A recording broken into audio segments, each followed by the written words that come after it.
Okay, thanks, Elka. My name is Brett Mills, and I'm really pleased to be chairing this panel today on the representation of the politically marginalised. So welcome everybody to the session, and welcome to the speakers.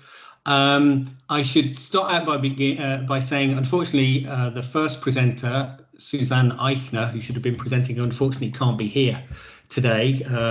So we have two papers instead of three, but that's fine because we have two excellent papers. And also, I didn't say this to you presenters before. I don't know if your papers were the right length or slightly over, but obviously I can be a bit more flexible with time now.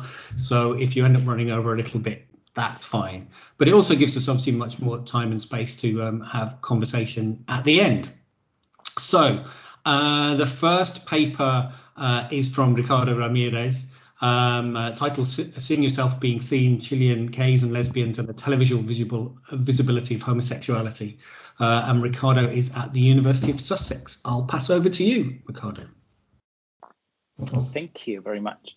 Let me just start sharing my screen.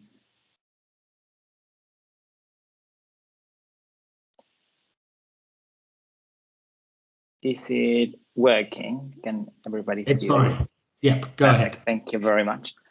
Okay, yes, so hi everyone. Thank you for being here, and thank you to the organizers for such an amazing event. So yeah, my name is Ricardo. I'm a last year PhD student at the University of Sussex. And what I will be presenting today is a small part of my thesis. So the visibility of gays and lesbians on Chilean television has increased steadily since 1990, when Pinochet's dictatorship ended. This growing presence has been particularly noteworthy in the last 20 years, when gays and lesbians have appeared in different types of programs produced in the country.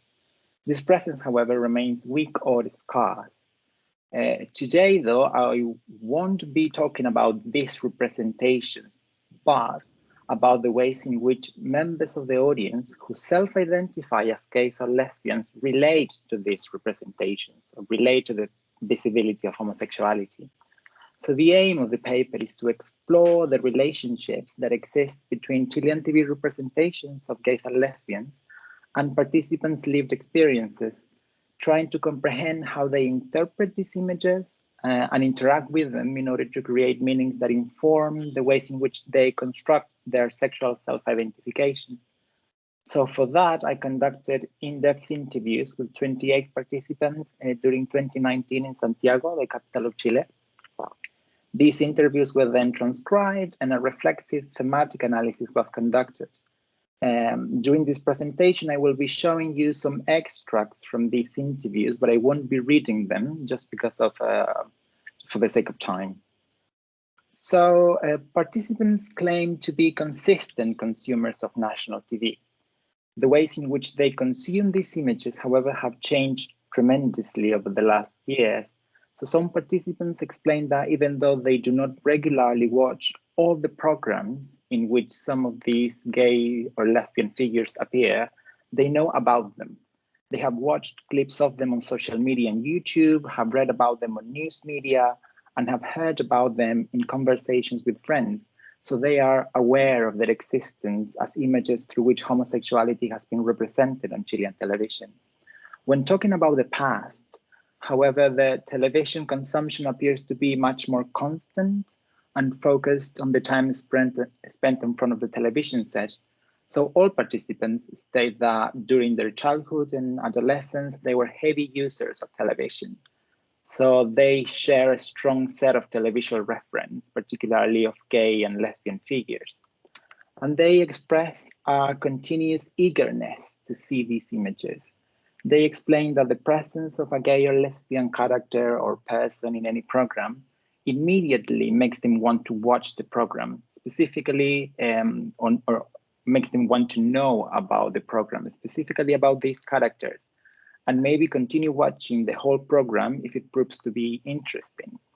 This eagerness seems to be connected with the scarcity of images of homosexuality on Chilean television. So any representation is received with high expectations. which are explained by participants as a consequence of the need to see images with which they can identify with. Similar feelings are described as present during their childhood and adolescence. So similar to what has been described in other countries, participants claim to have specifically sought out gay and lesbian television images while they were growing up.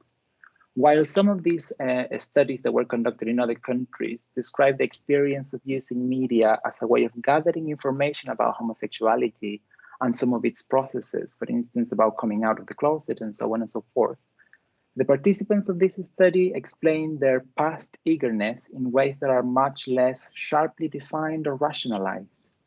By looking for these images, they were not trying to gain some specific knowledge, but searching for ways to satisfy their need for visibility. So it was not a rational need for learning, but an emotional hunger for seeing their own emerging feelings placed in others. So the ways in which viewers connect with images that make visible the marginalized part of their identities are certainly shaped by the broader context in which these identifications are placed. So in that sense, it can be argued that participants' hunger for gay and lesbian images while they were growing up was bolstered by their existence within a society where homosexuality was silenced or made abject. As it was a topic that was not generally discussed in schools or within families, and internet was non-existent or still far from mainstream, TV was one of the few available options. So even though these conditions have certainly changed, participants' eagerness is still there. Even with the possibility of these images taking place, intense feelings emerge. So the majority of participants claim to be happy or excited when realizing that a gay or lesbian figure is or will be part of a program. The initial positive response, however, is always followed by a sense of uncertainty and distrust about the ways in which those images will be constructed. So participants are always ready to be disappointed, as they do not trust the capacity of Chilean networks to produce representations that they will find pleasurable in the long run or even just appropriate. So this is a distrust that is fed by decades of watching television and not liking what is there. Any representation is always interacting with other images, forming an intertextual relationship where any text is read through its relationship with others, then activating readers' responses in specific directions. Consequently, it will take more than just a few positive representations to alter these deeply rooted dispositions. And participants know that they will be disappointed because they do not have confidence in those who are in charge of constructing these representations. So they argue that producers, writers, and directors do not have first-hand knowledge that is needed in order to produce representations of homosexuality that are fully enjoyable or in some cases even believable. This is, according to many participants, a consequence of the fact that the great majority of producers and directors are straight. So television production is regarded as a straight world, where awareness about real-life experiences of gays and lesbians is extremely scarce. So according to participants' opinions, however, Chilean television is not only making homosexuality visible through straight eyes, but also to straight eyes, as they understand national television as a medium that is continuously trying to reach broad audiences, thus constructing representations that will speak more directly to those that feed producers' ideas of a regular viewer. And they say that this ideal figure has been conceptualized within heterosexual bounds, thus restricting the possibility for gay and lesbian representation. So this distrust that marks participants' relationship with the televisual representation of homosexuality is not only a consequence of a history of disappointment regarding these images, it is also the result of a broader distrust regarding television as a medium, as they understand Chilean television to be an institution that is mostly defined by economic imperatives, which implies the production of programs that are reduced in complexities and possibilities, as they are designed to target as many viewers as possible. Viewers are defined by certain identifications, particularly their heterosexuality. Whatever the origin, the powerful emotional investments that define the relationship between participants and the televisual visibility of homosexuality, particularly this uneasiness that accompanies the possibility of a new image, which characteristics are still unknown, seems to be imbued with an always present awareness of the fact that these images will be seen by others. So participants are reading television from their particular standpoint, but continuously adopting a straight viewpoint that allows them to anticipate the ways in which these images will be received and interpreted by society at large. So certainly the emotionality with which this is invested is associated with the fact that getting an idea of what viewers think about homosexuality in general means getting an idea of what they can think about me as a person that identifies as gay or lesbian. In that sense, for participants, any gay or lesbian figure that appears on television is not only representing themselves, but all of us. Each figure is evaluated as an inciter of ideas about homosexuality that potentially will have consequences on the participants' daily lives. This is surely linked to the scarcity of images, since each representation is still received as a rare sight. They're invested with the responsibility of representing us all. These representations, however, do not exist in a void. They are, of course, not the only discourses about homosexuality that exist within Chilean society. Quite the contrary, diverse ways of constructing knowledge about homosexuality are continuously coexisting, being reproduced by different institutions. Participants then understand television as part of a discursive net in which institutions may part or coalesce, stabilizing forms of making sense of the world. Not all these forms of knowledge, however, will have a space on television, and participants conceptualize the relationship between television and society, so understanding society as these other institutions, as one of mutual feedback, in which the televisual watchable images are consequences of what is made socially possible, but are also devices through which these possibilities are reproduced and reinforced. They see this connection as a non-linear one where causes and consequences are difficult to differentiate. In this sense, although television is not recognized as the main or the only space where ideas about homosexuality are generated, participants think that television is one of the main mechanisms through which these ideas are spread. The television is understood as a sounding board that has the power to popularize these ideas, materializing them into models through which certain identifying opportunities are proposed. And this social role of television gains crucial relevance as a consequence of the type of relationship that audiences hold with TV, as participants claim that television has the power to define the ways in which people understand the world that surrounds them. So in that sense, television may not be the place where these ideas are originally produced, but it certainly has a critical share of responsibility in their reproduction and stabilization within everyday settings. They say that all this, however, functions differently for themselves as claimers of a gay or lesbian identification. They explain that the ways in which they negotiate their sexual identification is not determined by television, but only influenced by it. So in that sense, these models that Chilean television is proposing regarding homosexuality become available for ways in which participants understand their own social position and feelings, thus contributing to the construction of their sexualized identities. So for participants, TV representations have certainly had an impact over how they see themselves. This, however, is not only marked by the personal relationship between them as viewers and the televisual images, but also by TV's endurance and popularity among others. So participants are always aware of the fact that the televisual images are being received by many others. They think that the ideas that TV produces about homosexuality will be then applied to them as a gay or lesbian individual, thus having a significant influence over their lives. So following participants' claims, it can be argued that either through their own disidentification or misrecognition with these images, or through understanding the ways in which they, as gay or lesbians, are seen by others, which are two processes that are intimately connected anyways, television has certainly played a role in molding participants' sexualized identifications. The relationship that exists between representations and identifications, however, can take many specific forms depending on the ways in which viewers interpret their representations.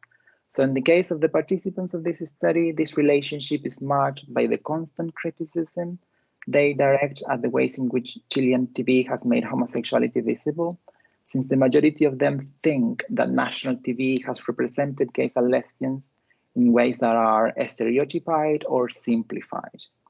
Participants claim that these images have shown an extremely basic and reduced version of the gay and lesbian experience, which makes them feel unrepresented. And since television rarely shows broader possibilities for the gay and lesbian life, participants feel discredited and not recognized in their full capacities. Along with these more stereotyped or simplified representations, however, the emergence of other ways of depicting homosexuality is recognized.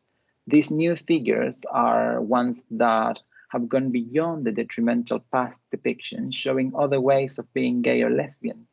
Participants state that these new, more complex representations are the result of social changes that television has had to react to and thus include as a way of keeping up with the times. Other participants, however, sustain a more critical stance that frames these new images as devices that are subjected to certain conditions that have emerged as necessary in order to make a more complex homosexuality even representable. So as is evident from these few ideas, complete agreements regarding representations, qualities, and values are non-existent among participants. Very few of them are regarded as absolutely detrimental or favorable. More common are positions that evaluate them as movements in different directions that might open as well as close possibilities, depending on their effects over viewers' understanding of homosexuality. In this way, many representations, even if they are regarded as not good enough, are recognized as mechanisms through which homosexuality has been made visible, which has had a positive influence over the participants' own lives.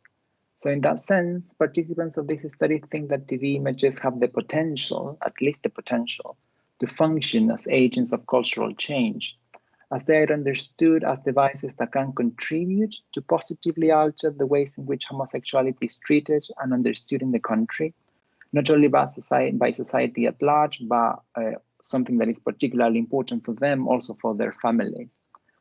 Because of the positive influence that these images are perceived to have, they have contributed to the process of enhancing participants' sense of validation in their sexual identifications.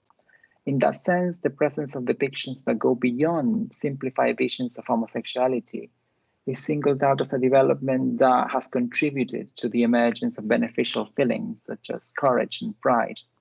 However, while these beneficial feelings are continuously celebrated and recognized, senses of distrust and frustration remain. Participants state that even those figures that potentially have positive social effects are simply just not good enough for the times we are living now. There is always something missing. There is always something that impedes the personal satisfaction with the representations. In this sense, while they mostly reject the existence of the persistent negatively skewed representations, some of them also claim that the new images are producing an invisibilization of many other ways of being gay and lesbian, as they are mostly represented gay and lesbian lives that are reduced to the reproduction of the norms of heterosexuality and its associated values of normative domesticity. For instance, through the storylines of marriage and forming a family, etc.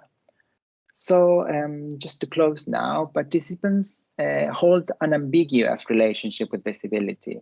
They do like it, as they think that being visible through any type of image, particularly through televisual images because of their popularity, is a beneficial step forward within a country where homosexuality's existence is marginalized in many contexts.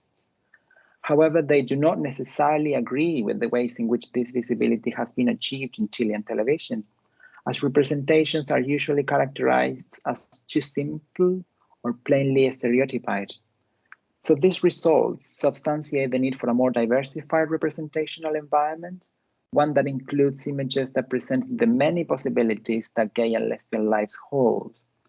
In this sense, it can be argued that what is needed are figures who are complex, who makes normality and disruption in organic ways, as many of us do in our daily experiences, while trying to construct lives with which we feel comfortable.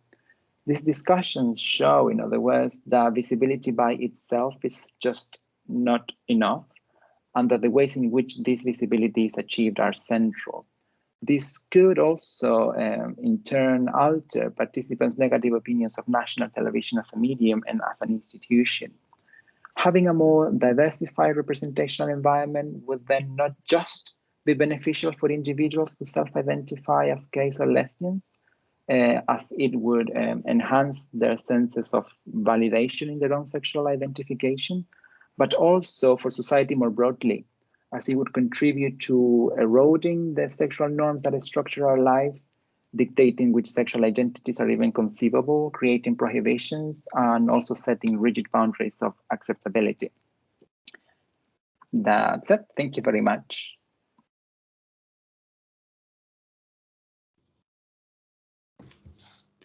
Thank you, Ricardo. That was really fascinating and great to see kind of primary research like that of with audiences. I'm sure there'll be lots of questions and discussion later, and I'm aware I didn't kind of lay out the structure at the beginning. I've just kind of realized. So yeah, we'll do Q&A at the end after both papers, but also just to kind of let the audience know if you've got comments or questions as we're going along, then obviously you can stick those in the chat box and I can come back to those later. But now we'll move on to the second paper. And so this is Julie Tario and Kate Byrne. Julie's from the University of Maryland and Kate's from the University of Ulster with a paper 50 years on the rape narrative in period TV. And I'll pass over to you two. And that's sharing fine, so you're all good to go. Great, thank you. So first, a warning, obviously, the talk and the accompanying images do deal with sexual violence on TV. Second, we'd both like to thank Elke and CST for their original support when we first published this as an article. And now we've expanded it into a longer project. It's a book that will be coming out from Lexington Press, hopefully before the end of the year. So I'm going to use my time to spend a few minutes giving an overview of some of the types of rapes that we cover in this book. This is just a small, section, a small sampling. There's a lot of rape in this book.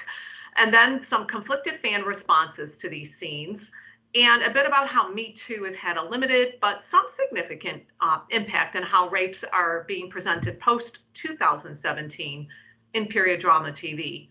And then Kate's going to use the remaining time to talk about a particular type of rape that is cropping up, though still not common, and that's of the older woman in period drama, and why this type of representation matters. So 54 years ago, the first period drama rape graced our Sunday evening TV screens. Obviously, none of us were around for that. But the marital rape of Irene Forsyth by her husband Soames in the Forsyth saga actually sparked a national debate in Britain, where a poll was taken asking who was in the wrong, Soames or Irene. And the public overwhelmingly was on the side of Soames, that Irene somehow provoked what happened to her. Fast forward to the 2002 adaptation, and the response was disappointingly still very similar. TV critics and fans alike agreed that it was Irene's iciness that made her complicit in her own rape. And fans were eager to forgive Soames, who was being played by heartthrob Damian Lewis at the time. You would think perhaps that post Me Too, for viewers who then watch this particular series or even the earlier one on streaming sites, might have a different attitude about it. But overwhelmingly, we find that it's still support for Soames. And there's even message boards that ask people to weigh in if Irene is a victim or a bitch.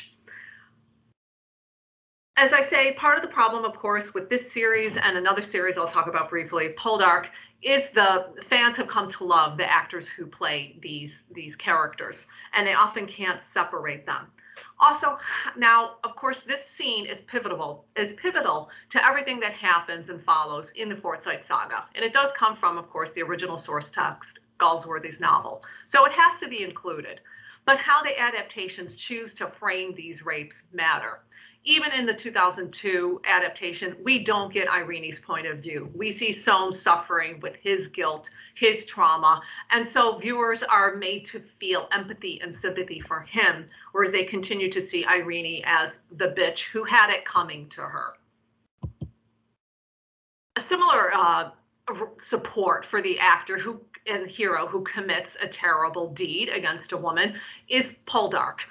Separated by 40 years, the two different adaptations had to deal with the scene that comes from Winston Graham's Poldark novel. A scene that was written in the 1950s, and yet the way that it plays out both in the 1970s and in 2016 are disturbingly, surprisingly similar in terms of perhaps also fan response. In the first adaptation from 1975, Ross storms into Elizabeth's bedroom. He's already married to Demelza. He wants to stop her from marrying George Warlegan, his nemesis. And so he does this basically by raping her. She says, "No, stop, I tell you." And then the scene fades out. We don't get a lot of graphic detail here. And the next morning we see them side by side, and neither looks particularly content. But there's enough ambiguity with the fade out that fans at the time in 1975, even though we're in the height of second wave feminism, there wasn't any really questioning about this. Message boards over the years have debated this scene. They debate what happens in the novel, although there's a series of novels where Ross and Elizabeth both revisit this scene in their minds. And I believe that Graham definitely saw this as a rape. So that when the next Poldark adaptation became such a huge hit in 2015 and it got renewed for the second season, its head writer, Debbie Horsfield, had to think about how she would now present the scene that the media has dubbed the bedroom encounter, refusing to call it a straight out rape. Now, she argued in interviews that Ross was a man of honor, he's a hero, he would never do such a thing, and she wasn't going to present it in that light. He still storms into her bedroom. He then grabs her face very roughly, kisses her. She says stop multiple times. He throws her onto the bed. And then this becomes a scene, the type of scene that Leon Seltzer would dub consensual ravishment, because then she kisses back. His hand goes under the skirt. She moans. The next day, she looks happy. She's naked under the covers, and she's asking him what's going to happen next. Rape crisis activists and feminists complained to the media that this was perpetuating an outdated rape fantasy, very, troubling in 2016. But on social media sites, what Kate and I found, of course, was that fan response was very divided. They read the scene mainly as Ross cheating on his wife Demelza, who they overwhelmingly loved, that Elizabeth had it coming to her. She loved every minute of it. But then because of period drama, when it's a successful series and it's renewed for multiple seasons, it does allow us to revisit that moment in the past, because everything that follows that scene will culminate in Elizabeth's death at the end of season 4. Even her doctor says what has killed her was seeded long ago. So that the consequences of that night lead to other decisions she has to make, and then ultimately she dies because of it. And then fans start to realize that perhaps Ross was in the wrong, that Elizabeth is the victim of two men who are constantly fighting over her, and that we didn't really understand her point of view. And I do think that Horsfield understood some of the pushback that she got to the 2016 bedroom encounter, so that the way that this scene plays out does allow us now to finally understand, in terms of who was in the wrong, it's definitely Ross. At the time that Poldark aired, another series that only had one season was on our screens at the same time, and that's Banished. And it has another character, Major Ross. And so this is a fan meme showing the battle of the Rosses, who looks better in the uniform, etc. They both commit terrible deeds against women. And yet, because they were such heartthrobs, they're still, on social media, they're still considered hotties. There's still tributes paid to both of them. It is difficult for fans to accept that what Major Ross, for instance, does, just like Ross, is indeed rape. Because in this story about the penal colony in New South Wales, Major Ross wants Kitty, who's one of the prisoners, to have sex with him. And he basically blackmails her lover, who's like a minor soldier. He says, you'll get a promotion if you give her to me, and she'll get a bag of peas because all the prisoners are starving. There's all sorts of jokes and memes to this day on social media where fans are offering him sex in exchange for a bag of peas. The website for the TV series presents the storyline. It describes it as a love story. So it does begin as coerced sex. A few episodes later, she's rushing to his tent saying, please make love to me. And so coercion becomes consent in a very, very disturbing way because she's still a prisoner. It is a huge power imbalance. But at the end, she chooses him over her lover, who then shoots himself on the beach. This type of storyline where rape becomes love hasn't disappeared. In a German, very popular German series, which you can watch on Netflix now, Berlin Dance School, Monica is what we would call, the victim of acquaintance rape.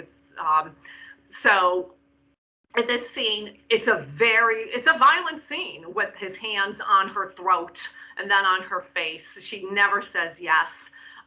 We see her briefly traumatized by the experience, but then as we discuss over the course of the next few episodes, she actually becomes a stronger person, more outgoing. She rebels against her family, so that by the end of the second season, film post Me Too, she's fallen in love with the man who raped her. He has spent his time traumatized, trying to make it up to her, and they have a happily ever after ending, which fans cheered on.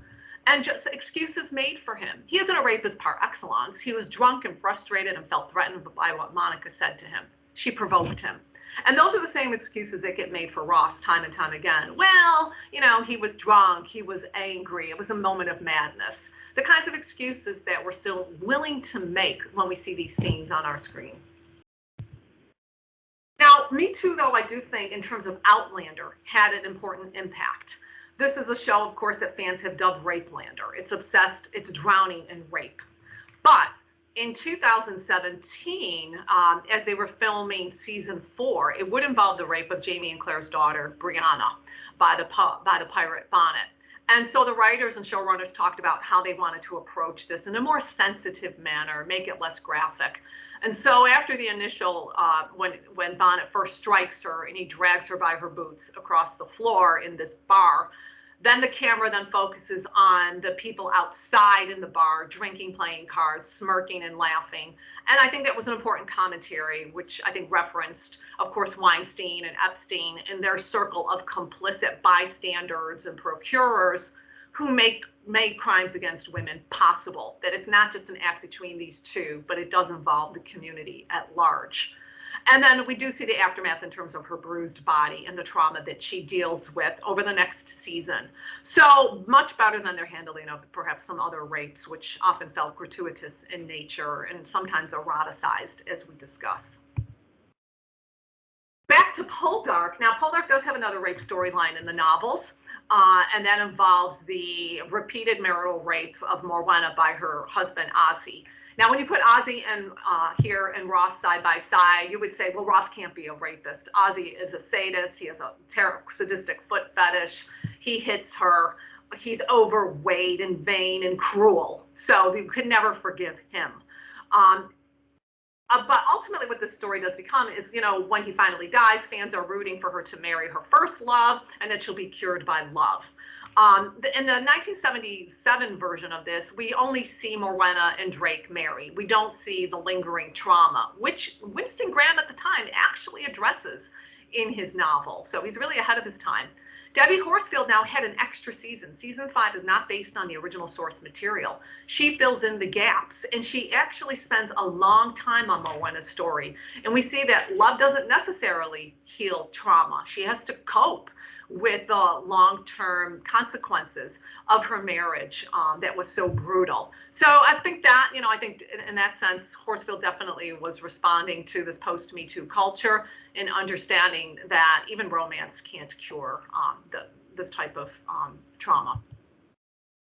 We have a chapter about, though, how something that Lisa Kuklans discussed in the 1990s, how a lot of these rape scenarios are just an excuse for men to seek revenge on those who rape their loved ones.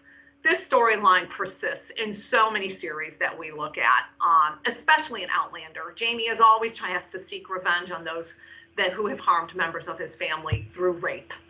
We see it, of course, in Downton Abbey, when this was, of course, a brutal rape, and it shocked the public that Julian Fellowes would even include it.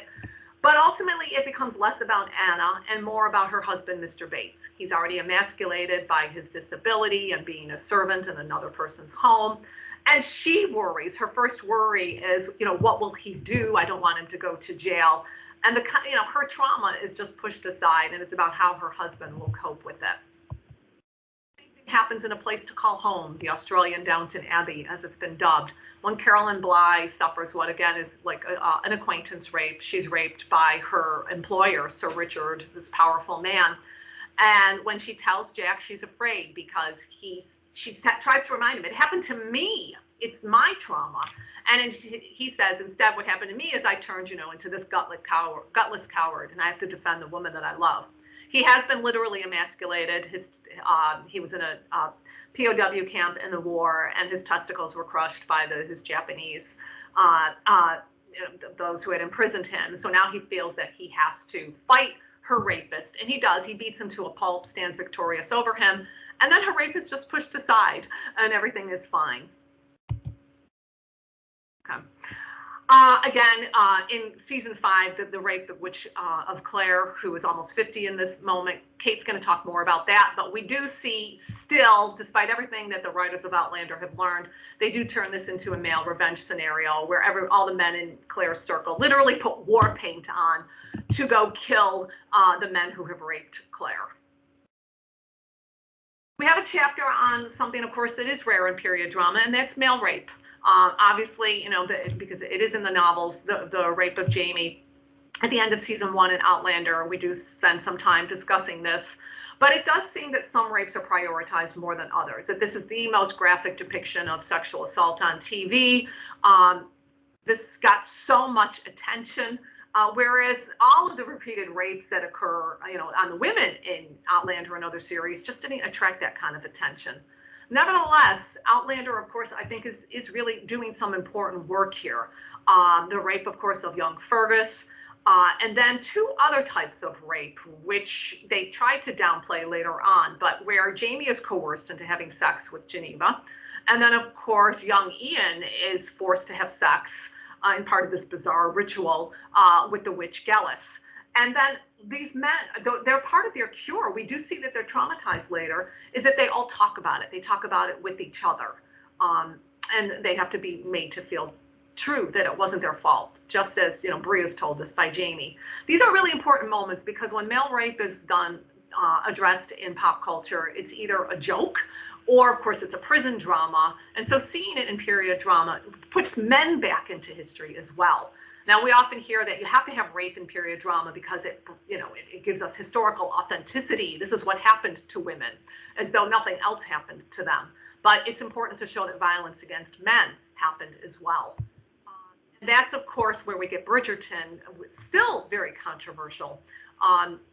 When Julia Quinn wrote Bridgerton in 2002, and she wrote this scene, of course, the Duke is drunk, so he really can't give consent when Daphne gets on top of him and prevents him from withdrawing because he doesn't want her to get pregnant. And Quinn said that at the time, readers said, yeah, you go, girl.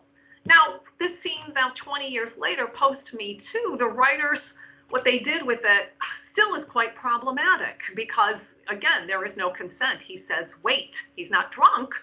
But in the aftermath, it's all about Daphne, and she makes herself the victim of how he lied to her. And we don't really see the consequences for Simon afterwards, other than some initial anger. On message boards, social media, we see that fans still are divided, debating if men can actually be raped, especially if they're married. So while the scene is still problematic, what I love about these dramas is, and because we do have social media, is that it does open up this space. These debates linger on, and fans can address and maybe question some of their own assumptions about rape and consent. And so now I want to turn it over to Kate now, who's going to talk about types of scenes that have actually been glossed over or forgotten when we talk about rape and period drama. So, Kate, over to you. Thank you, Julie. I hope you can all hear me okay, because I'm in the middle of a thunderstorm, like the heavens have just opened. So if it sounds a bit crazy, you'll know what it is. Yeah, so, you know, as Julie's been describing, Peer Jam is full of rape. We had so many that we're sure we haven't got them all, but there are still loads to choose from. But one of the types of rape which hasn't been that fully represented by this, you know, genre that's obsessed with sexual violence against women, sometimes, you know, in a positive and helpful way, and sometimes not, is the rape of middle-aged and older women. And we found a few examples, and I would be interested to hear if there are more. I mean, we're going to have to at some point soon draw the line on the book and stop kind of adding in extra rapes. But I found, you know, there's limited examples of rapes, because they tend to be all of like glamorous, young, beautiful women, which is disturbing in itself. And, you know, just a few exceptions. So, I mean, obviously this is statistically fair and true, because actually younger women are, as our quote there suggests, more likely to be the victims of sexual violence. But nonetheless, you know, it is the nature of being female that is actually unsafe. Older women's attacks tend to be even more underreported than those of younger women. And on our screens, you wouldn't really know that this was a problem for older women at all, with one or two quite recent exceptions, which I'm going to explore in the next few minutes. So there are various issues obviously surrounding this. I'm not saying, you know, that it's a good thing, that I'm not saying it would be great to see more older women raped on screen. One of the main themes of our book is that actually TV is probably showing too much violence against women. Sometimes it's gratuitous, sometimes it's problematic and exploitative. We uncover, as Julie has already suggested, quite a lot of rape myths which are perpetuated by, you know, many of these shows, and kind of still, and you expect we'd have moved past this in the 21st century post Me Too, but we haven't always. Anyway, so one of the problems that we've seen, even with quite female-centered dramas, is that rape still tends to be eroticized. Even when the plot makes you condemn the rape, the male gaze is still catered to, and the female gaze, I'll talk about in a minute as well. And it tends to focus, the camera tends to linger on the body of very often a beautiful young woman, or in the case of Jamie's rape, a beautiful young man. The classic example, this is from the 70s, but, you know, things, as a recurrent theme of our book is that things haven't changed as much as they should have since the 70s. So this is a famous poster, you might know, it's the back of Demi Moore, in I Spit on Your Grave, a famous rape revenge film, and you can see there how rape is erotic, you know, in this film, even though the whole thing is about her getting revenge, which is justified. So I mean, that's a 70s example, but still so many of the dramas that we've seen, again, are featuring the victims / survivors are young and beautiful women, even in otherwise feminist shows, or shows that have a strong feminist message, like My Brilliant Friend there on the left, and Harlots on the right. So there's My Brilliant Friend is a great example. I couldn't find the screen grab I wanted, but when the heroine is raped by her husband on their wedding night, even though it's a scene that we strongly condemn, you know, you feel her pain and suffering, but the camera still lingers on her beautiful body and sees it through his eyes. So it's a very uncomfortable mix of the eroticization of rape, even while at the same time, you know, condemning, you know, what is a crime, and we see her suffering and her trauma as well. So, so there's a problem. There's problems going on here with representation and desire, and it perpetuates, of course, this message, which, you know, Julie has already explored in relation to Poldark, that rape is a crime about desire, wanting someone too much, not being able to control yourself. You know, those old stereotypes about men and their appetites, which of course are not true. Could you move on maybe one more? Thank you, Julie. So yeah, so really what the other problem, of course, is this is ignoring older survivors of rape in real life, of which there are many. And it fits into other issues about actually seeing women and their problems and their issues in their lives on screen generally, because older women, you know, we all know this is an ongoing conversation that we have in TV studies about the neglect or silencing of older women on screen, or the fitting them into certain types of roles which are, you know, not exactly what we would want. Now that's starting to change. I'm watching The Morning Show with Jennifer Aniston at the moment, for example, but nonetheless, it's still an issue. We don't see older women with the kind of romantic lives and sex lives that they deserve. Sorry, Julie, could you just go back one? I'm sorry, it's really. Okay. Apologies, there was something else I need this to remind me what I was going to say. So yeah, so Imelda Whelan has written about this, of course, but effectively, you know, this idea that it's only beautiful young women whose stories are heard, who need to be listened to, is something that it would be helpful if shows addressed more. And again, this idea of the crime about desire. Thank you, Julie. Sorry, that was me. Okay, so I'm blaming kind of the male gaze and the eroticizing of women and rape, but of course this has happened in connection to male rape as well. Julie mentioned the rape of Jamie in Outlander, and it's as extremely detailed rape scene, sorry, but it's also been responded to by female fans who kind of, you know, felt very strongly, put it that way, about the rape, and they were kind of invested in the rape, and this is in ways which are problematic, and this is obviously reflected in real life by fan fiction, and Claire Cohen has explored slash fan fiction, and the popularity of non-consensual slash fiction, so people writing imagining that their favorite characters are gay and kind of you know, imagining plots, lines and so on for them, and quite often these are rape plot lines, and there's sort of crossover then between the show, pornography and rape. And for Cohen, this is deeply concerning because these fans, by writing porn and rape, are crossing, you know, are mixing up those myths that we were trying to explore in this book. They're conceptualizing victimhood essentially for others and also from themselves. So kind of using these images in a pornographic way is deeply problematic. So yeah, so male rape is eroticized as well as female rape. We still kind of come across that, and of course the rape of Jamie's only very few years ago. Okay, but so again, he's young and handsome, and the camera lingers on his body and so on. So it's a scene which makes you as a viewer complicit really in what's happening on screen. There are some exceptions, though, to this idea that rape should only be about young people, although I'm afraid they're still only about beautiful people in the most part. And one of the interesting examples that we did find of an older woman being a victim is that of a menopausal Claire, and the whole episode is, you know, that series is about her being menopausal in Outlander. Of course, though, this is slightly undercut. I mean, she plays, as Julie said already, someone who's nearly 50 and is experiencing, you know, hot flashes, I think you call them in the States. But actually, I think she's only 41 in real life. So, you know, there's still problems with the kind of women that we see on screen, but you don't need me to tell you that. Another example would be Polly and Peaky Blinders. And both these rape plot lines are interesting in that they don't feel as gratuitous. They kind of bring home, in a way which lots of period dramas don't, the reality, you know, the horribleness of rape.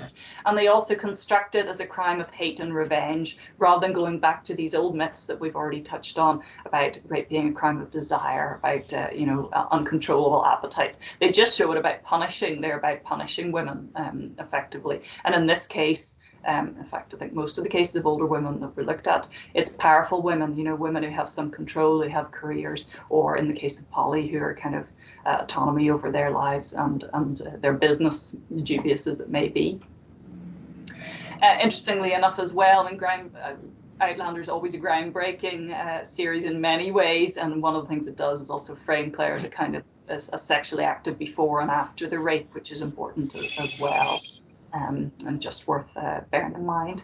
So yeah, I mean, the other example, I'm tentative to call her, you can see there a picture of Joan and Mad Men. I'm tentative to call her a middle-aged woman because she's only meant to be in her 30s, but of course in the show she's considered old because it's all about, you know, young women, young people, and you're considered old at 30-odd. Back in the 50s and 60s. And what's interesting is that Joan, as you'll see there in the screen grab, is raped in her office. It's by her husband. We have a chapter on marital rape and looking at the differences associated with that as well. But she's raped in the workplace, and it's not a period drama show, but it's a very interesting one if you haven't seen it. Yvonne in Apple Tree Yard, BBC drama from a few years ago, was also raped in the workplace by a colleague in this case.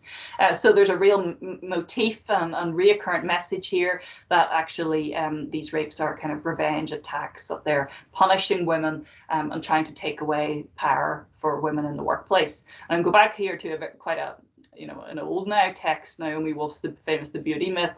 She writes that cosmetic surgery and anti-aging industries target and attempt to demoralize women in the decades from 40 to 60, when most are at the peak of their powers. And what we see really here are period dramas doing the same kind of thing, showing how sexual violence can work in the same way to undermine women, to take away their sense of self and to punish them for their success. But quite often, of course, these dramas, being female-centered and having a female audience, are sympathetic to these victims. And as with Claire, that's only the most recent series of Outlander, but as with Claire, we see them refusing to kind of, be destroyed by the rape and determined to kind of to recover in any way that is possible. So just to conclude, I mean, this was just a kind of case study to show you one of the, it's a bit, generalized type of rape, but one of the kind of rape myths and themes we've explored in the book. I'm not saying it's a good thing, to see middle-aged women being raped on screen, but it is reflective of real life. It is inclusive, and it reminds us that victims come from all ages and all classes and all nationalities and ethnicities. It's not just, shouldn't just be young and beautiful white women that we see, in these shows, but it more often is than not still. And often, though, interestingly enough, these rape plotlines featuring middle-aged or older women feel less sensational, and they're not as gratuitous than the rape of younger women tends to be, with the examples, from My Brilliant Friend, so on, that I've given. And they expose rape myths more. They don't quite do the kind of the perpetuating of stereotypes about desire and so on that we've just seen in Poldark and Outlander and things like that.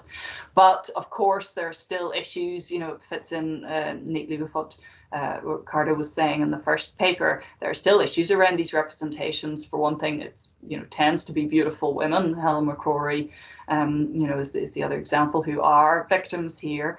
They tend to be women who are younger than the age they're playing. So obviously we still have an inclusivity issue here. And it's also a kind of a reminder of the way in which properly older women are left out of period dramas and of TV in general, and also a sense that actually eroticizing rape is something that doesn't appear to be going away even post Me Too. We had, for example, in Outlander, an example of a show that responded very well initially to Me Too, but then went back to kind of perpetuating problematic ideas like revenge always being acted out by your husband, and the focus of him being the focus of the rape plot being on him rather than on you. So there's still a lot of work to be done by these shows, but in some cases at least they are doing it in a positive way. They have begun to kind of remind us of the problems that still exist in a post-Me Too society. Thank you. Thank you, Kate and Julie. Thanks for that. And thanks for another paper which has kind of pointed out the importance of television and issues of representation. And so both of the papers together kind of signify the real importance of us thinking about television and its representations. I'll also, but before we go on to the questions and discussion, as I've done before, the audience, if you're willing and able to stick your cameras on, that would be really helpful. I think it's much nicer for the presenters to have some faces to look at and see who they're speaking to. If you're willing to do that, that would be great, rather than just a big block of initial letters and black screens. So thank you if you can show your faces. Brilliant. I'll open it up to questions, comments, responses, and obviously also I think very often presenters think they're not allowed to ask other presenters questions. So if Ricardo, Julie or Kate, if there's questions or comments you want to make about each other's papers, then you're welcome to do so too. I've got some questions, but I just want to check whether... Actually, Elka, can I go to you, Beans? You've put in the chat about Mrs. America, which obviously connects to Julie and Kate's paper. What I don't know about this program, I don't know if Julie and Kate do. Can you tell us about that, Elka, at all? Yeah, I find it a really difficult program to watch, actually. Mrs. America is about well, it's about basically, on the one hand, the conservative lobbyist Phyllis, what's her last name? Sorry, Schlafly, yeah. And on the other hand, also you have all the American feminists at the same time. So you've got Gloria Steinem and all of them, yeah, it follows the different narratives and the different people in the different episodes. But yeah, the Phyllis is raped by her husband, isn't she, in the first episode? And yeah, I just threw it in there. Also because it's interesting, because it's not a violent rape, as with many of the other ones. And I wondered if you wanted to talk a little bit about the you know, if you think about the male rapes in particular, they are coercion, but the female rapes are often, you know, involve physical violence. And I wondered if you could talk about that, perhaps. Yeah, I mean, that's a really interesting scene. I'd forgotten about that actually, but I did have seen it, and it's Kate Blanchett, isn't it, as Phyllis, isn't it? So we still, just to start off by saying, it's still another, you know, a beautiful woman as a victim. So there's still, I'm not saying that you know that you shouldn't look at someone like that, but there's always a problem when it's somebody like Kate Blanchett, you know, as the star. But yeah, I mean, because it's again, we have a whole chapter. I mean, we could have bored you for this for another hour easily, but we have a whole chapter on marital rape and how it's very interesting historically, because it makes you kind of anti-nostalgic and kind of grateful to not be living back then where these things happened. And that itself is very fascinating, because you're kind of looking at the past and going, oh, it's much better now. But of course it isn't, you know, and people in marriage and otherwise and are still raped. So so marital rape is a very special case, actually, in terms of how it fits into period drama, how it makes us work with nostalgia, and so on. Sorry, I'm waffling now. Julie, do you want to say something more sensible about what I've just been? No, but I'm so angry that we didn't include This Is America. Now it's too late. I knew this would happen. The whole idea that someone who's fighting the feminist movement and the Equal Rights Amendment, and then this happens to her, and you know, it's not like, it's just something to be expected. And just like in the UK, marital rape wasn't declared a crime until 1993 here in the States, and 1991 in the UK. So yeah, I know. Now I'm so sorry we didn't include that one. But you're right, because even with the marital rapes that we look at, like with My Brilliant Friend and Poldark, they are presented as very violent. Whereas the whole discussion on I think, what was it, Susan Estrich's book that we referenced, you know, she talks about what constitutes a real rape versus just like a minor rape. Is that we have to have categories of rape, things that and marital rape was never really considered real rape. And I think even to this day, like the fact that with Bridgerton, so many people still don't see it as rape, right? Even though he says wait and she takes charge. And those are a lot of young people who are watching this show. And we do try to connect our discussion of period drama with the larger debates that are going on right now, like some famous cases, obviously, not just Epstein and Weinstein, but, you know, cases like that, you know, with the choking cases, because we do see this playing out on our screens, but we see it playing out in the press.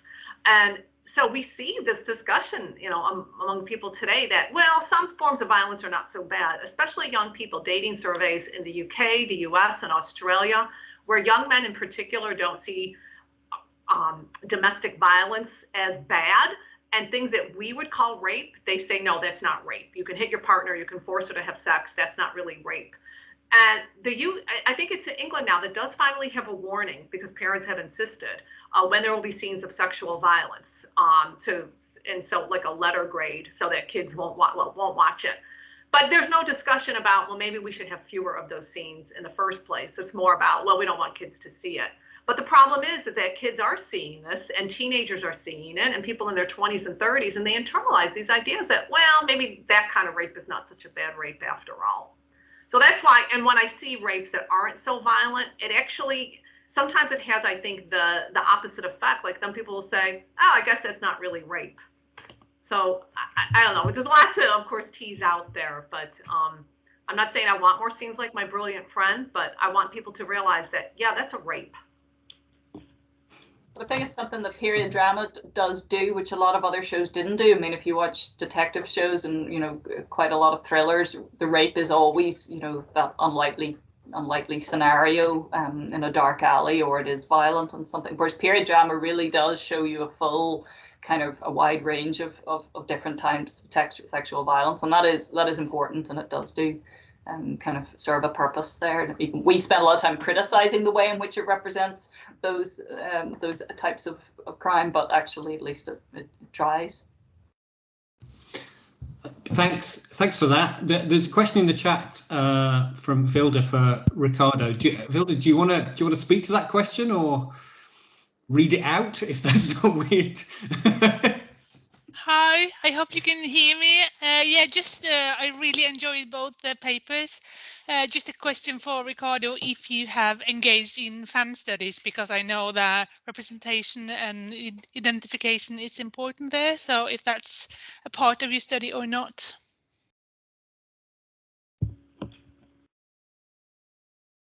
Hi. Yeah, thank you for your question. I have not actually. And there is a reason for that. It's just because I'm focusing on national television, so Chilean viewers watching Chilean television. And since most of the respondents are not quite happy about national television, so they do not really like it, these kind of more intimate relationships are not existing, honestly. So they do not turn into fan of the programs. They do like international programs sometimes, and they kind of were discussing some international programs with me during the interviews, but I'm not focusing on that relationship because my idea was to get a more kind of close reading of the relationship that exists between them and the television they grew up watching. So, but that's actually very interesting. So I would like to do that maybe in the future. Ricardo, can I ask, following on from that, can you tell us a bit more maybe about genres and characters and so on? Because you talked about kind of Chilean television as a whole, and I'm wondering whether the representations that you're talking about are more likely in one kind of genre than other. Do they exist in fiction, reality television, or somewhere else? And whether the people you've spoken to make a distinction between those, and they might be saying, well, reality television does it well, but drama doesn't. Can you tell us a bit more about some examples and if there's differences between those and genres and so on, please? Yeah, well, as we were discussing on the last panel, kind of like the most important genre of any kind of Latin American country is telenovelas, always. So the majority of these characters and these representations are happening in telenovelas, actually. And since these are the more popular kind of programs and also the ones that are kind of more remembered by participants, most of them were discussing kind of characters of telenovelas. And so they can see there in that particular genre most of the changes that have taken place over the last couple of decades. Whereas other genres such as reality television or the news even, they tend to not talk about those genres a lot, just because maybe they don't like it, they don't tend to watch those genres, but also because these representations are not happening necessarily there, but they are all the time happening in telenovelas. So I think that is the genre that is mostly discussed. And also kind of series and miniseries, there are a few of them on Chilean television now, but it's not a very popular genre, to be honest. Most of the series that are broadcast on Chilean television come from other countries. So the national production of series is not very important. So I would say that most of the representations that have been discussed by the participants are happening in telenovelas, which is kind of interesting, because I think that's a genre that kind of unites families still today. So these are images that are watched by everyone together. So I think that kind of increases their importance for them in this idea of through these images, so the people, particularly the members of the family, are getting an idea of what homosexuality is. So I think that's why they think that telenovelas are so important, because they know that these programs are being watched by many others, by their grandmothers, by their friends and so on and so forth. Okay, thank you for that. And that's really interesting if that's genre, because it's an episodic serial genre, and obviously Julian, Kate, you've been talking about episodic serial genres as of, you know, so the particularities of television and its episodic nature and the impact that that has. Christine, you've got your hand up, and then I'll go over to some of the stuff in the chat after that. You're on mute, Christine. Apologies. Ricardo, I was struck by what your respondents were saying about how images were getting better, but they were not quite good enough yet. There was still something missing. And I wondered if you might talk a little more about what they meant might be missing. Is it more realistic or whatever? But then it struck me that actually this is a question of representation more broadly. And it applies to Julie and Kate as well, that it seems to me that you're looking for a representation of rape that is good enough or accurate enough or purposeful enough. Do you know what I mean? And it strikes me that there's a question in both your papers about representation itself. And is representation always actually lacking?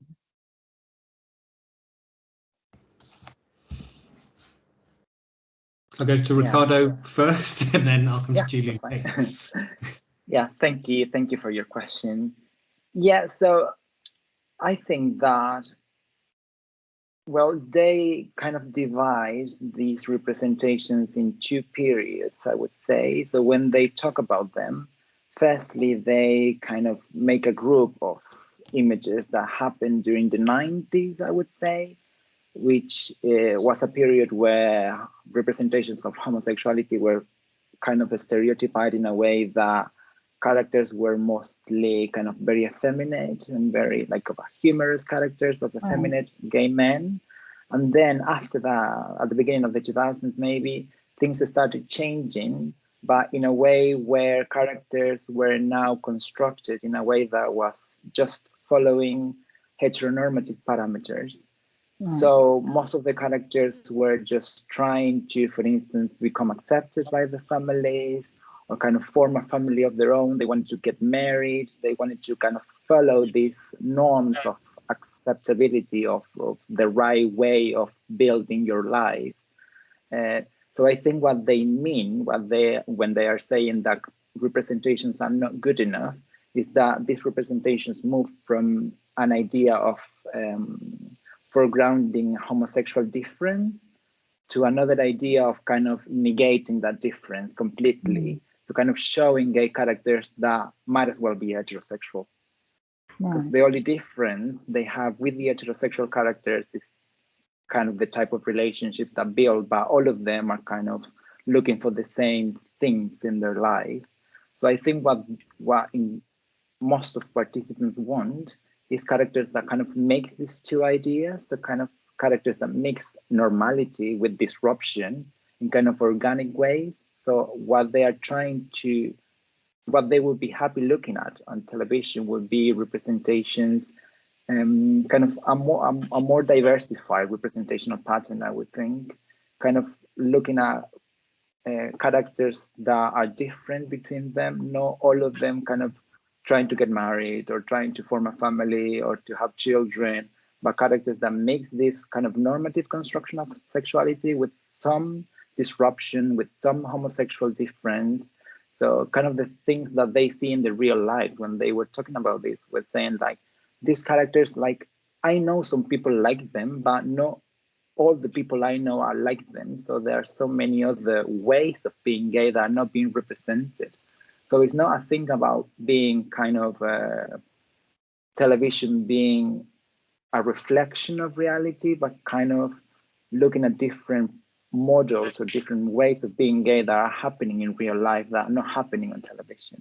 So it's kind of more broadening the representational environment, I would say.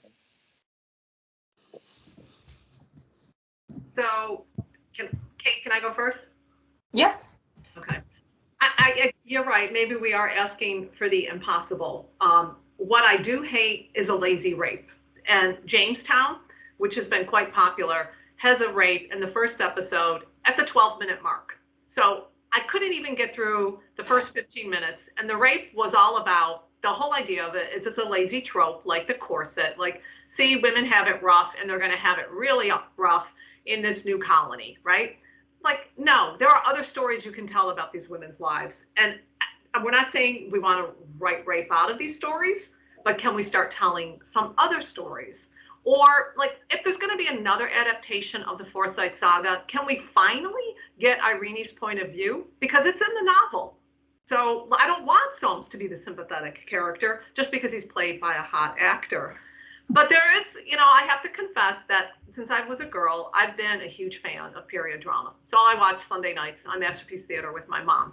I'm now entering my late middle age, and I'm watching the same shows, obviously with a different eye, a critical eye, an academic eye, but also as an older woman who now looks at those scenes. What I saw as romantic as a teen, I don't see romantic now as an older woman with a teenage daughter who's growing up in a terrible rape culture. But I also follow fan sites a lot, and it is interesting to see, you know, how divided fans can be. And sometimes it is age, sometimes it's class, all sorts of things that make our reaction different. So none of these representations will please everybody. But I'm really tired of the excuse now that rape adds historical authenticity. And that's why we have to keep including them. I'm a historian, and I know, of course, that women have always been raped, but so many other things have happened in their lives as well over time. And I guess that's what I'm hoping for too, that we just move away, that that's not the only story that gets told. Yeah, yeah. Kate, did you want to add anything to that, or?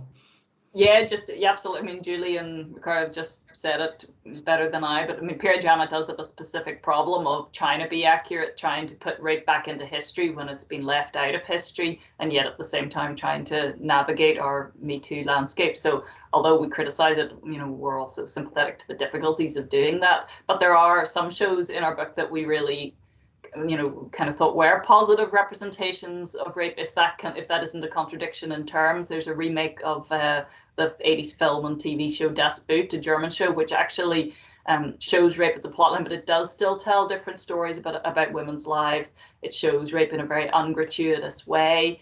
It's almost incidental to the plot, but it actually serves a really specific purpose to critique the culture, the male macho culture of the Navy, the German Navy there. So it's serving a purpose, but it's also kind of you know, really nuanced and carefully done. It's the opposite of the lazy rape, which absolutely you can still see everywhere, as Julie has just indicated. And yeah, that's a real issue. Christine, did you want to respond to any of that? Or no, I think I think that question about diversity rather than realism is a really important point, actually, in terms of talking about representation. Yeah. Okay, thanks.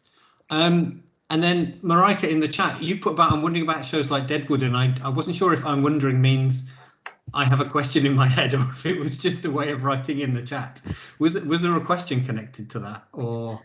There actually wasn't really a question connected to that, especially because I kind of answered it to myself like 2 minutes later, because you actually talked about harlots, which I think is kind of like the same thing when we're thinking about a spectrum of kind of like the rape and the oh, that one is bad, and especially when we're talking about sex workers. And I think Deadwood has like the entire spectrum of if there is a spectrum, which is a weird idea anyway, but yeah, you talked about harlot, so it's not really a question.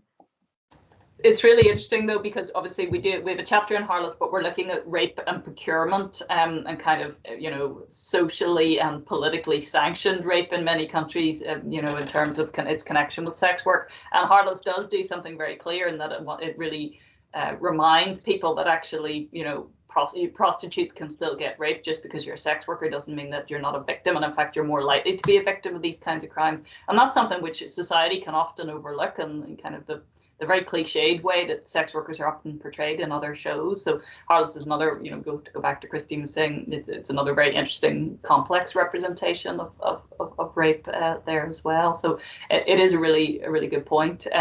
But the problem is harlots also makes sex work seem like something which might be a positive choice as well, and that gets us into a whole other discourse about choices and what women were coerced into doing, even when it wasn't rape, because they were financially vulnerable and so on. So, so yeah, that there's a whole other conversation there, but it is really really interesting, and Deadwood fits in exactly to what you're talking about there. Yeah. Ricardo, can I ask, does that have any connection to any of the representations you're talking about? Because there is that stereotype, representational stereotype in narratives of the gay character who's a sex worker. Does that appear, or would that not, because telenovelas are family kind of shows, and so those kind of narratives aren't there? Are there those kinds of representations in the programs you're looking at? Yeah, but it only happens with female characters. So there are 3 characters in telenovelas that they are sex workers, but that's something that only happens between women. And also it's kind of associated with this idea of lesbianism kind of being something that can be changed. So these are kind of highly sexual women that can be lesbians, but then at the next episode are not lesbians, and by the end of the telenovela, kind of a decision has to be made if they are going to be lesbians or not. So kind of this idea of lesbianism kind of being something that can be changed just because they are sex workers, or they have this idea of this kind of sexual drive so developed that this sexual drive can be directed to anyone, basically. But that's something that only happens among female characters and non-male characters. Okay, thanks. Elka, you have your hand up. Related to that, I was actually wondering how Chilean telenovelas or other television programs are in relation to the wider spectrum of representation of the LGBTQ plus spectrum. Do we mostly see homosexual relationships, or also bisexuality, trans, anything basically?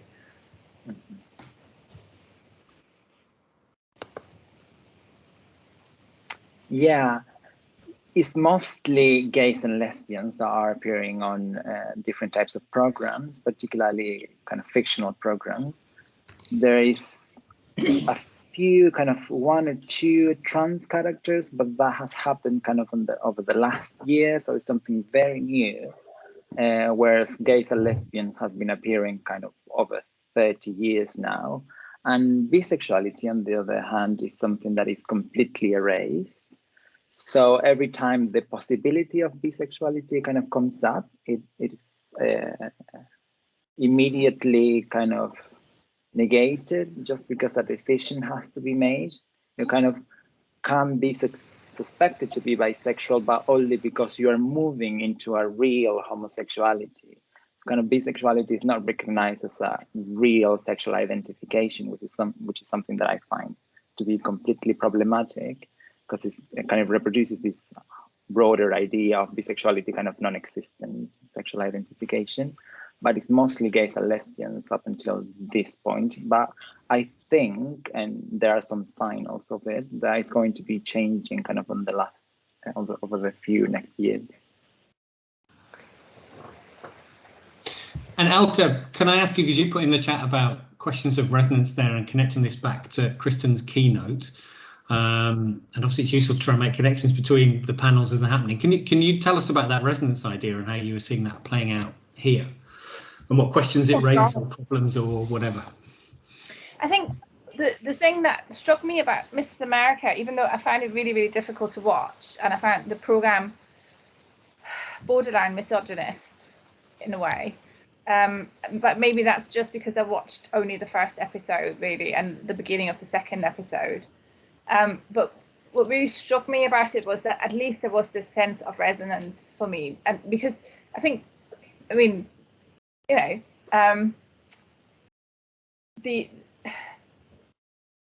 as Julie said, we live in a rape culture.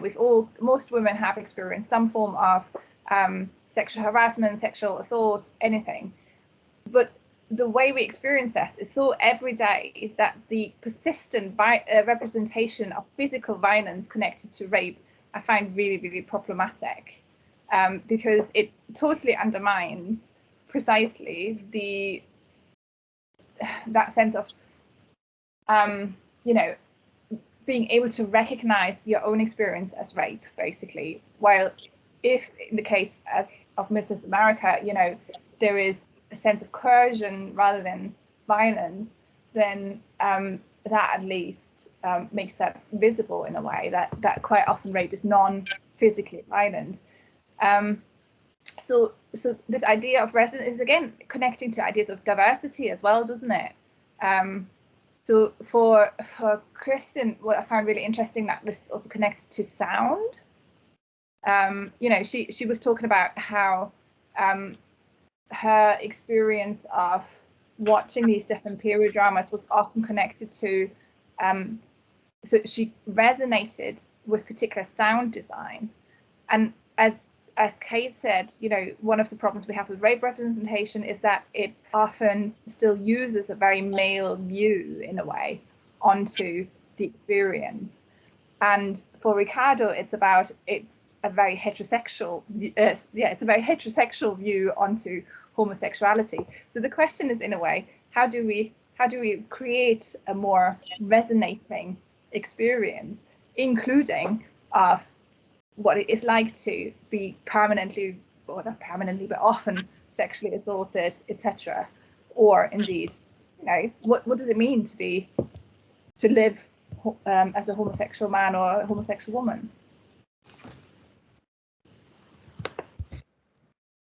Does anyone have a go at answering that? So that's the big question. What do we do? So it's kind of the only question worth asking, really, isn't it? I mean, it's the one that matters, and it indicates the social function of television. This is a key thing. So I don't know, if you were to sit down with television makers, what would you be telling them? Well, I think an important thing is what period drama really is already doing. It's, of course, they are trying to reimagine that past, but of course they're reimagining it for our 21st century sensibilities. I mean, I know that's not a deep thing to say, but I think it's important because there is this segment of the fan base who they don't like that. They're like, well, I don't want to see these people represented. That's not historically accurate. And most of the time it actually is. We just were lazy before, right? Like, sorry, there were actually a lot of Black people in Britain at the time. So let's tell their story. But it's the same thing about rape and maybe attitudes about it. So for instance, in the Morwenna and Ozzy storyline, we get the 21st century voice through the doctor who is treating her for her physical injuries and her emotional trauma. When the husband tells the doctor, the Bible tells me I have this right, the law tells me I have this right, the doctor says, yes, I can't challenge you on that, but you can show a little love and kindness to your wife, right? And that's, maybe a doctor would have said that back then. I hope he would have. But maybe that's also our 21st century doctor who's saying, dude, what you're doing is just reprehensible. And I'm hoping that that's the thing that resonates with viewers. Like, yes, we know that this happened, but it didn't have to happen, because I'm sure there were plenty of men who didn't rape their wives then and now. And that's where we can find maybe the balance in period drama. I don't know if that answers the question. Ricardo, what do you think? What do we do? Yeah, I mean, it's a very difficult question, but I think that an important thing, which is something that is kind of associated to what my participants were saying, is that television production for them seems to be a very straight world. So beginning from that idea, it is hard to find kind of stories that will resonate with them, just because they think that the people who are writing, which is something that is true, the people that are writing and directing these stories most of them are straight. And they kind of do not have very first-hand knowledge about the experiences of gay men or lesbians. So I think an important thing would be kind of to diversify the groups or the teams that are working on these projects as well, kind of to find a more genuine, I would say, experiences from where to draw these stories. Because if and not only happens when you have kind of more gays or more lesbians writing these stories, but also kind of intersections there as well. So you might want to find kind of different social classes there as well, and people coming from different areas of the country and everything. But that's the only way to kind of construct the stories that are going to be really kind of showing the diversity of experiences that exists among gays and lesbians in the country, kind of diversifying the groups of people that are working on these projects from the beginning. Okay, thanks. I'm aware we're kind of near the end of time, but there's a couple of questions. Well, that was very dramatic, near the end of time, just near the end of the panel. There's a couple of questions in the chat. But Vilda, the question you've asked, I think Julie's answered about I may destroy you. So Claire, you've got a question about methodology. It might be a big question.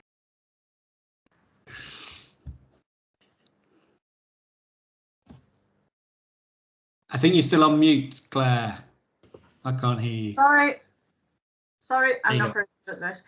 Thank you, it's all been marvellous. But I was wondering, Catherine and Julie, when you're looking at your audience perception and how the rapes are received and your digital research, do you use digital methods or do you read the social media and discussion boards? I read the boards. I join some groups. I follow stuff on Twitter. And then I also look at what, the TV critics are saying. And then a lot of those articles also, they quote fans. I mean, it's not a real scientific study, I'll admit that. And that's not what we were aiming for. But yes, I do. And I've noticed that, fan groups are very divisive. If you go on a fan group for Poldark and you argue that the bedroom encounter is rape, you'll get kicked off. Yes. And that to me is unbelievable. So some people they just want to shut down that discussion. I think after Elizabeth died, that changed some people's minds. But even now, there are still the show has ended and people are still having this debate. And you have to tread carefully. Yeah, they engage very emotionally with the programs. I do notice that, but I thought it was very interesting about the invisibility of some rapes. That people don't see them until the show unfolds. Yes, and that's because I did a whole other talk for a different conference, mainly about Elizabeth and what happens to her. And it's so difficult for some fans to have any kind of empathy for what happens to her because they love Demelza so much in that series. And they feel like they're portraying Demelza in understanding that what happened to Elizabeth is rape until she dies. And then suddenly we can understand it. So it's interesting to see how fans evolve too. Yes, thank you. But Kate did the hard work of reading the slash fiction. Honestly, that was difficult for me. I couldn't do it. And how much did you read? I haven't looked at that.